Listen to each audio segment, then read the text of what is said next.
നമസ്കാരം. ഇന്ന് നമ്മളുള്ളത് ഇന്ത്യയിൽ തന്നെ വെച്ച് ഏറ്റവും ഫേമസ് ആയ ഒരു ബേർഡ് സാഞ്ചുറിയിലാണ്. മറ്റെവിടെയല്ല, നമ്മുടെ കേരളത്തിൻ്റെ അഭിമാനമായ തട്ടേക്കാട് ബേർഡ് സാഞ്ചുറിയിൽ. ഈ കഴിഞ്ഞ പൂജ ഹോളിഡേയ്സിനാണ് നമ്മളിങ്ങോട്ട് വന്നത്. എൻ്റെ കൂടെ ബാംഗ്ലൂരിൽ നിന്നുള്ള വേറെ 2 ഫ്രണ്ട്സും ഉണ്ട്. മുൻപ് 2-3 തവണ പക്ഷികളുടെ ഫോട്ടോ എടുക്കാൻ വേണ്ടി ഇങ്ങോട്ട് വന്നിട്ടുണ്ടെങ്കിലും ആദ്യമായിട്ടാണ് ഒരു ഗൈഡിൻ്റെ കൂടെ പോണത്. നമ്മുടെ ഗൈഡായ ഗിരീഷ് ഏട്ടൻ ഈ കല്ലുമ്മ വെച്ച് ഷൂലേസ് ഒന്ന് കെട്ടുമ്പോഴാണ് ഇവനെ കണ്ടത്. ഹംബ്ഡ് നോസ് പിറ്റ് വൈപ്പർ. ഇന്ത്യയിലും ശ്രീലങ്കയിലും മാത്രമാണ് ഇവരെ കാണാൻ സാധിക്കുക. പൊതുവെ വിഷമുള്ള കൂട്ടത്തിലായിട്ട് കൂടി ഇവർക്ക് അടിച്ചാലും അത്ര വലിയ ആരോഗ്യ പ്രശ്നങ്ങളൊന്നും ഉണ്ടാവാറില്ല. കുറച്ചുകൂടി പോയപ്പോൾ ഒരു മരത്തിൽ ഫ്ലൈയിങ് ലിസാർഡ് ഇരിക്കുന്നുണ്ടു. ഇവർക്ക് ശരിക്കും പക്ഷികളെ പോലെ ചിറക് വിരിച്ച് പറക്കാൻ സാധിക്കും. നമ്മൾ കുറച്ച് നേരം വെയിറ്റ് ചെയ്ത് നോക്കി ഫ്ലൈയിങ് ലിസാർഡ് പറക്കുമെന്നറിയാൻ വേണ്ടി. പക്ഷെ ഒരു രക്ഷയില്ല, ഇത് അനങ്ങണേ ഇല്ല. നിങ്ങൾ വേണമെങ്കിൽ യൂട്യൂബിൽ കയറി ഒന്ന് സെർച്ച് ചെയ്ത് നോക്കിയോ ഫ്ലൈയിങ് ലിസാർഡിൻ്റെ വീഡിയോസ്. നല്ല രസമാണ് ഇവർ പറക്കണത് കാണാൻ.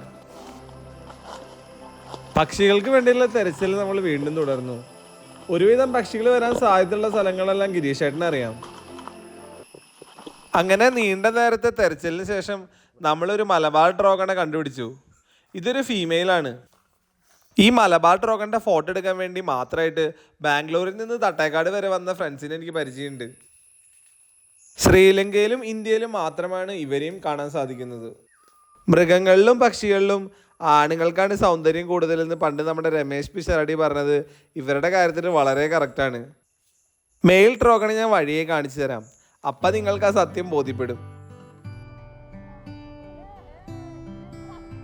തട്ടേക്കാട് വരുന്നവരുടെ പ്രധാന ആകർഷണമാണ് ശ്രീലങ്കൻ ഫ്രോഗ്മൗത്ത്. ഇന്ത്യയിലും ശ്രീലങ്കയിലും മാത്രമായാണ് ഇവരെ കാണാൻ സാധിക്കുന്നത്. അതും ഇന്ത്യയിൽ ഏറ്റവും കൂടുതൽ ഇവരെ കാണാൻ സാധിക്കുന്നത് തട്ടേക്കാടും.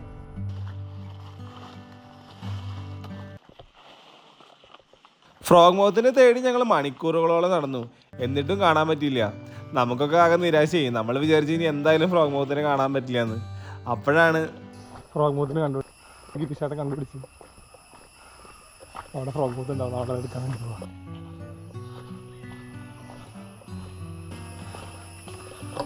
ഈ ഫ്രോഗ്മൗത്തിൻ്റെ ഹാബിറ്റ് എങ്ങനെയായിരിക്കും ഇതുപോലത്തെ കാട്ടിൽ അതിനെ കണ്ടുപിടിക്കാൻ ഭയങ്കര ബുദ്ധിമുട്ടാണ്. അതിൻ്റെ കളറും എല്ലാം വെച്ചിട്ട് കണ്ടുപിടിക്കാൻ ഭയങ്കര ബുദ്ധിമുട്ടാണ്.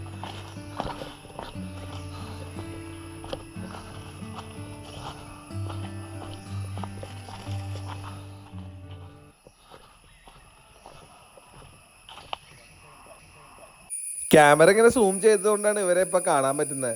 ശരിക്കും ഇവരെ കണ്ടുപിടിക്കാൻ ഭയങ്കര ബുദ്ധിമുട്ടാണ്. ഇവരെ ഏതെങ്കിലും മരത്തിലിരിക്കുകയാണെങ്കിൽ ദൂരം നിന്ന് നമുക്ക് ഒരിക്കലും കണ്ടുപിടിക്കാൻ പറ്റില്ല. ഏതെങ്കിലും ഒരു ഉണങ്ങിയ ഇലയാണെന്ന് ഇവരെ കണ്ടാൽ നമ്മൾ വിചാരിക്കുള്ളൂ. ഈ ലെഫ്റ്റ് സൈഡിൽ മുകളിൽ ഇരിക്കുന്നതാണ് മെയില്, താഴെ ഇരിക്കുന്നത് ഫീമെയിലും. ഇവരിലെ ഫീമെയിലാണ് സൈസ് കൂടുതൽ. മലയാളത്തിൽ ഈ ഫ്രോഗ്മൗത്തിനെ മാക്കാച്ചിക്കാടാന്നാ പറയാ. അങ്ങനെ മാക്കാച്ചിക്കാടനൊക്കെ കണ്ട് നമ്മൾ തിരിച്ച് ഹോം സ്റ്റേയിൽ വന്നപ്പോൾ നിൽക്കണ ഒരു സ്കോർപിയോൺ. ന്യൂസ് പേപ്പറിലെ വാരഫലത്തിലെ വൃശ്ചിക രാശിയിൽ കണ്ടതല്ലാണ്ട് ആദ്യമായിട്ടാണ് ഞാൻ ഇവനെ നേരിട്ട് കാണുന്നത്. നമ്മൾ ഉച്ചയ്ക്ക് ഭക്ഷണമൊക്കെ കഴിച്ചതിന് ശേഷം അവിടെ ഒരു സ്ഥലത്ത് ആന ഇറങ്ങിയിട്ടുണ്ടെന്ന് പറയുന്നത് കേട്ടു. അപ്പം പിന്നെ എന്തായാലും അവിടെ വരെ പോയി നോക്കാമെന്ന് വിചാരിച്ചു. നമ്മളിവിടെ ആനയുണ്ടെന്ന് പറഞ്ഞിട്ട് വെറുതെ നോക്കാൻ ഇറങ്ങി. ചെറിയ പേടിയുണ്ട് എനിക്ക്, ചേട്ടനൊരു പേടിയില്ല, ഫുൾ ധൈര്യം. ഈ വഴിയുടെ റൈറ്റ് സൈഡിലേക്ക് 2 ആനകൾ കയറി പോകുന്നത് കുറച്ച് പേര് കണ്ടിരുന്നു. അത് കണ്ടിട്ട് ഞങ്ങളൊന്ന് പോയി നോക്കാമെന്ന് വിചാരിച്ചു. പക്ഷെ നമ്മൾ പോയിട്ട് നമ്മൾ ആനയൊന്നും കണ്ടില്ല. പിന്നെ നമ്മൾ തിരിച്ചു വന്നു.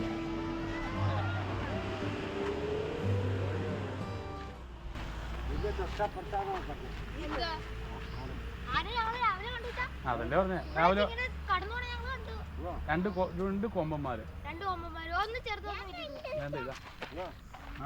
നിങ്ങളെങ്ങനെ കണ്ടു ബസ്സിൽ വെച്ചാ?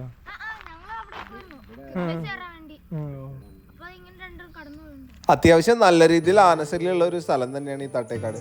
ഈ ആനശല്യം കാരണം കുറേ വീട്ടുകാർ ഇവിടുന്ന് താമസം മാറി പോയിട്ടുണ്ട്. പക്ഷികളെ കാണാനായിട്ട് പ്രധാനമായിട്ട് ഇവിടെ 3 സ്ഥലങ്ങളാണ് ഉള്ളത്. ഒന്ന് ബ്ലാക്ക് ബസാർ ട്രയലും, പിന്നെ ഉരുളന്തണ്ണി ഫോറസ്റ്റും, പിന്നെ സലീം അലി ബേർഡ് ട്രയലും. ഇതിൽ സലീം അലി ബേർഡ് ട്രയലിൽ നമുക്ക് ഗൈഡിൻ്റെ സഹായം ഇല്ലാണ്ട് പോകാൻ പറ്റും. മറ്റ് 2 സ്ഥലത്ത് ഗൈഡിനെ കൂട്ടി പോകണമെന്നായിരിക്കും കുറച്ചുകൂടി നല്ലത്. ഈ തട്ടേക്കാട് മിക്ക സ്ഥലങ്ങളിലും ഈ ജയന്റ് വുഡ് സ്പൈഡറിനെ കാണാൻ സാധിക്കും. ഇവരുടെ ഒരു പ്രത്യേകത എന്താണെന്ന് വെച്ചാൽ ഫീമെയിലിനും മെയിലിനും ഭയങ്കര സൈസ് വ്യത്യാസമുണ്ട്.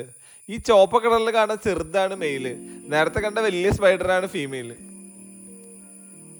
കുറച്ചുകൂടി പോയപ്പോൾ ഒരു മരത്തിന്റെ മുകളിൽ ഉടുമ്പിരിക്കുന്നത് കണ്ടു. നമ്മളവിടെ കുറച്ചു നേരം വെയിറ്റ് ചെയ്തു.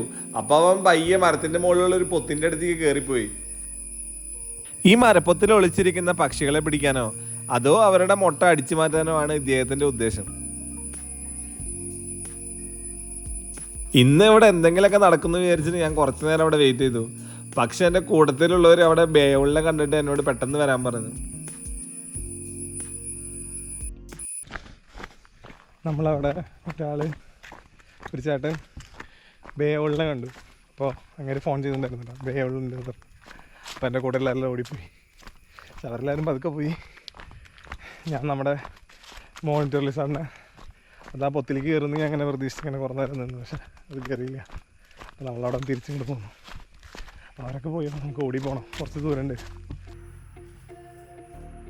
അങ്ങനെ നമ്മൾ ഓടിപ്പടഞ്ഞു വന്നത് ഒട്ടും നഷ്ടമായില്ല. ഒരു അടിപൊളി കാഴ്ച തന്നെയാണ് ഇത്. ശ്രീലങ്കൻ ബേയോൾ അഥവാ സിലോൺ ബേയോൾ എന്നാണ് ഇവർ അറിയപ്പെടുന്നത്. നമ്മളവിടെ കുറച്ചു നേരം വെയിറ്റ് ചെയ്തപ്പോഴേക്കും പുള്ളിക്കാരൻ പതുക്കെ ഒന്ന് ഡാൻസ് കളിക്കാൻ തുടങ്ങി. ശ്രീലങ്കയിലും പിന്നെ കേരളത്തിലെ തട്ടേക്കാടാണ് ഇവരെ കൂടുതലായിട്ട് കാണാൻ സാധിക്കാറ്. ഈ തട്ടേക്കാട് ട്രിപ്പിൽ നമ്മൾ ഇഷ്ടം പോലെ പക്ഷികളെ കണ്ടു. പക്ഷെ എല്ലാം നമ്മൾ വീഡിയോയിൽ ഉൾപ്പെടുത്തുന്നില്ല. തട്ടേക്കാട് നമ്മൾ വിചാരിച്ച പോലുള്ള ഒരു സ്ഥലമല്ല. ഒരുപാട് പക്ഷികളുടെ ആവാസ വ്യവസ്ഥയാണ് ഈ തട്ടേക്കാട്. നിങ്ങൾക്ക് പക്ഷികളെ കാണാനൊക്കെ ഇഷ്ടമാണെങ്കിൽ എന്തായാലും ഞാൻ തട്ടേക്കാട് വരാൻ റെക്കമെൻഡ് ചെയ്യും. നവംബർ മുതൽ ഫെബ്രുവരി വരെയുള്ള സമയമാണ് ഇവിടുത്തെ മെയിൻ സീസൺ. കൂടെ ഒരു ഗൈഡിന് യൂണിയൻ കിട്ടുകയാണെങ്കിൽ വളരെ നല്ലതായിരിക്കും. ഞങ്ങളുടെ കൂടെ വന്ന ഗിരീഷ് ഏട്ടൻ ഒരു അസാധ്യ മനുഷ്യനാണ്. പുള്ളിക്കാരൻ്റെ നമ്പർ ഞാൻ ഡിസ്ക്രിപ്ഷൻ ബോക്സിൽ കൊടുക്കാം. നേരത്തെ ഞാൻ പറഞ്ഞില്ലേ, മിക്ക പക്ഷികളിലും ആണുങ്ങൾക്കാണ് സൗന്ദര്യം കൂടുതൽ. ദേ ഇരിക്കുന്ന ഒരു അടിപൊളി മലബാർ ഡ്രോഗൺ.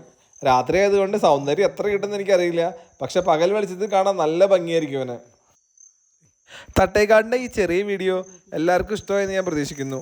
വീഡിയോയെക്കുറിച്ചുള്ള അഭിപ്രായങ്ങളെല്ലാം കമൻറ്റ് ബോക്സിൽ ഇടാം. അപ്പോൾ പുതിയൊരു കാടിൻ്റെ വിശേഷമായി കാണുന്നവരെ ബൈ ബൈ.